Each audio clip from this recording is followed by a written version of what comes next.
ekspresi dan apresiasi seni, program studi pendidikan guru sekolah dasar Universitas Sanata Dharma mempersembahkan adaptasi cerita rakyat Papua dalam drama radio dengan judul Kasuari, karya kelompok Papua.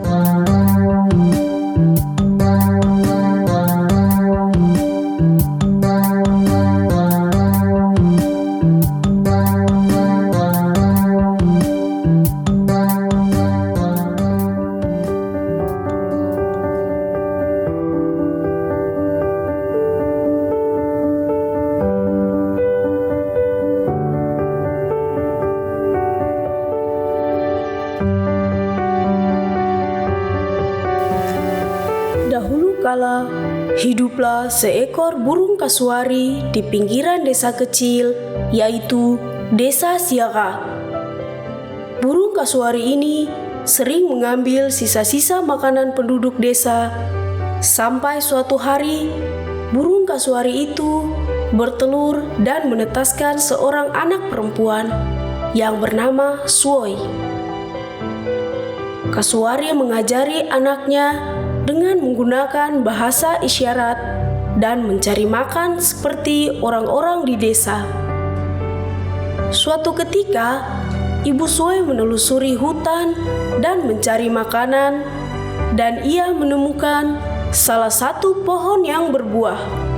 Kemudian, ia pulang ke rumah, lalu ia memanggil anaknya untuk mengambil buah kuru karena ibunya tidak bisa memanjat pohon. Suoi, Mama ada lihat pohon kuru. Di buah banyak sekali. Kau bisa bantu Mama panjat pohon kah? Karena Mama tidak bisa panjat. Iya, Mama. Bisa. Kita jalan sudah.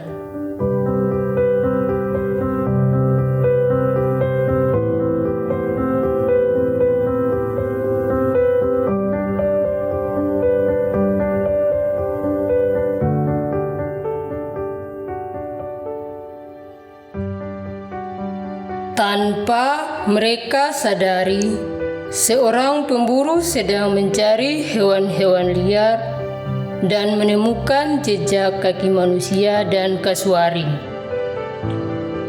Keesokan harinya, seorang pemburu yang bernama Widitian pergi ke hutan untuk memasang perangkap dan bersembunyi di balik pohon untuk memanah kasuari.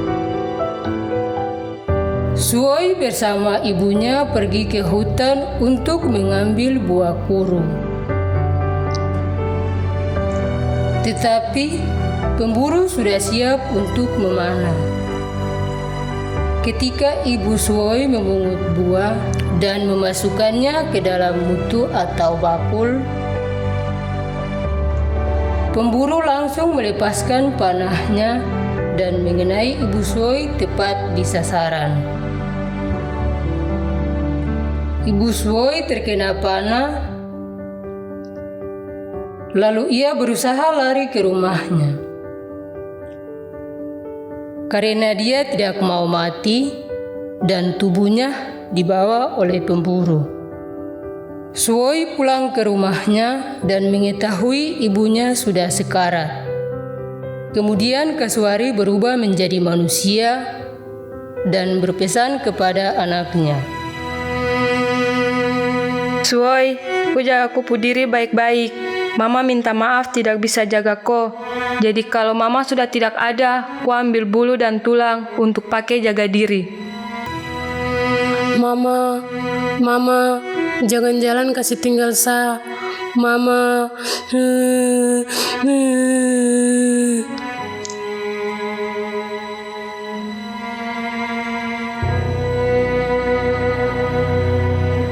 Setelah ibunya mati, ia membakar rumah dan pergi jauh dari tempat itu.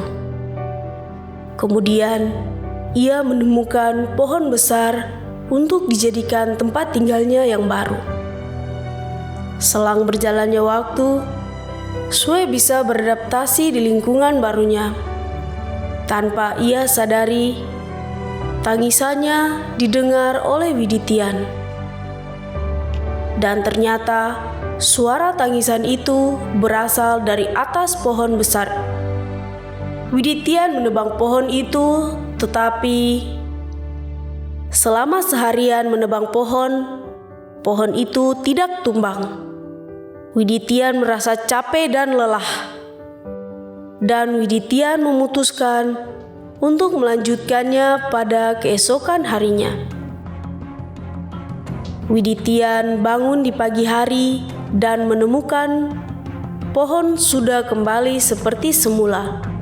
Dan ia memutuskan untuk mencari bantuan agar bisa menurunkan Sue dari atas pohon untuk dijadikan istrinya. Widitian menjumpai warga, kemudian ia meminta bantuan kepada beberapa warga desa agar bisa membantunya untuk menurunkan Sue dari pohon besar. Ada warga yang bersedia dan ada juga warga yang tidak bersedia untuk membantu Widitian.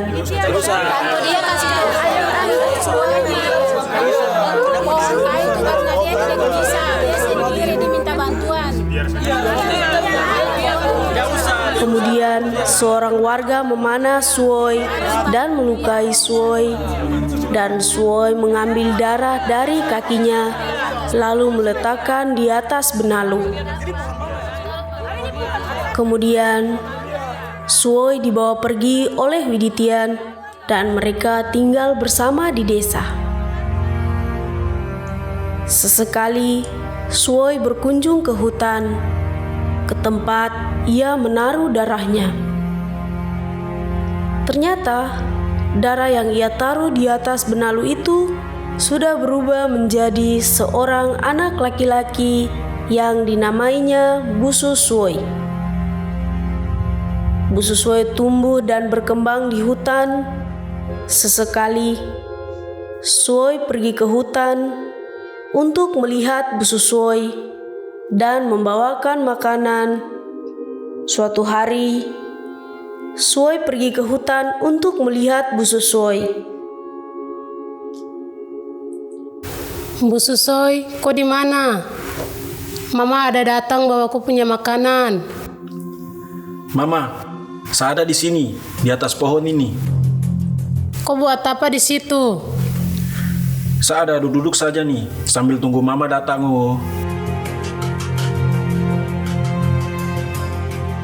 Busu Sue turun dari pohon dan menghampiri ibunya. Lalu Sue memberikan makanan kepada Busu Sue. Kemudian Sue bercerita tentang kisahnya kepada Busu Sue waktu bersama dengan ibunya atau neneknya. Busu Sue terharu mendengarkan cerita ibunya dan mempunyai niat untuk membalas dendam kepada warga desa. Sesudah Busu Sue makan, ibunya pergi meninggalkannya kembali ke desa. Busu Sue, Mama ada mau cerita nih. Kalau kau pun nenek dapat bunuh dari pemburu, dia pun nama Widitian. Mama, Widitian itu siapa? Widitian itu kau punya bapak tiri yang sekarang ada sama-sama hidup dengan Mama. Baru saya punya bapak kandung siapa? Sebenarnya kau itu berasal dari Mama punya darah. Yang dulu pemburu panah Mama, baru darah itu yang Mama ambil terus taruh di atas pohon. Dan darah itu berubah jadi manusia yang sekarang ada berdiri di hadapan Mama ini. Oh, iyo kah? Busu Sue mulai mengintai anak-anak yang pergi ke sungai, lalu menangkap anak-anak itu untuk membalas dendamnya. Setiap hari Busu Sue menculik anak-anak yang pergi ke sungai sampai warga desa merasa curigai dengan anak-anak yang hilang di sungai. Warga mulai mengatur siasat untuk menjebak Bu Suswoi dengan memancing anak-anak mandi di sungai.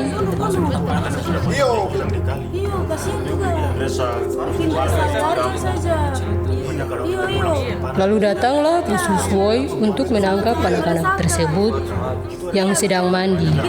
Warga desa melihat dan memanah Bu Suswoi dan tepat sasaran.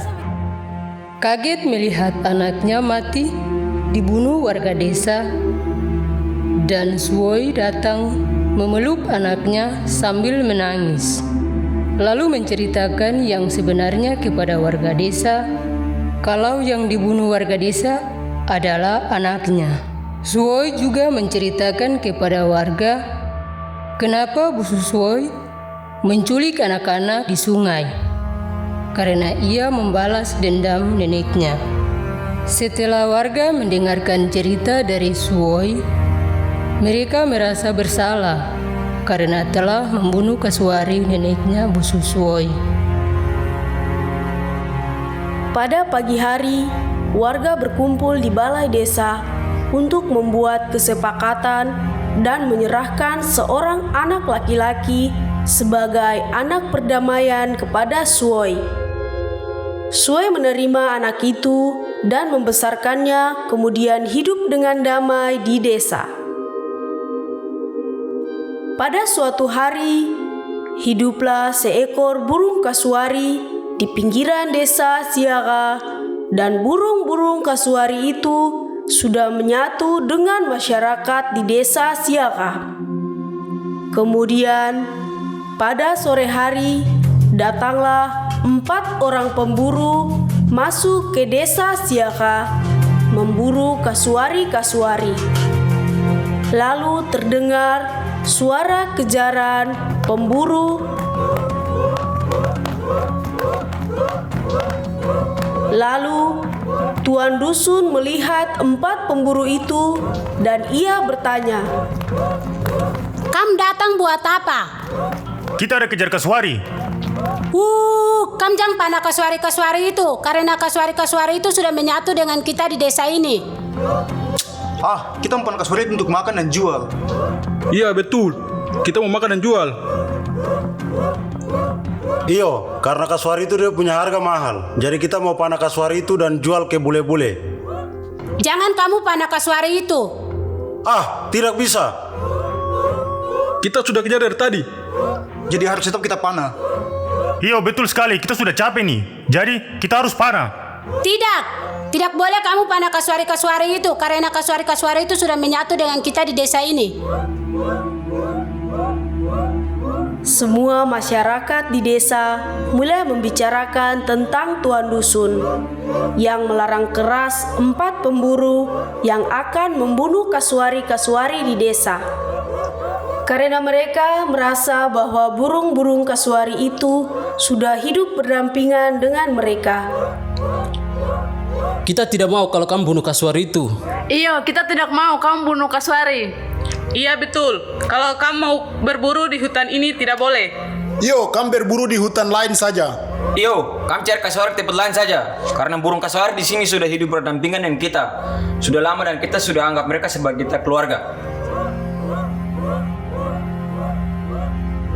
Pada suatu hari, masyarakat membicarakan untuk menyerahkan seorang anak laki-laki kepada Suwoi sebagai tanda perdamaian. Keesokan harinya, masyarakat mengundang Suwoi untuk membicarakan mengenai penyerahan anak laki-laki sebagai anak perdamaian, dan Suwoi menyetujuinya. Setelah masyarakat menyerahkan anak laki-laki itu kepada Suwoi dan Suwoi menerima anak itu, kemudian mereka berdamai dan hidup bersama-sama.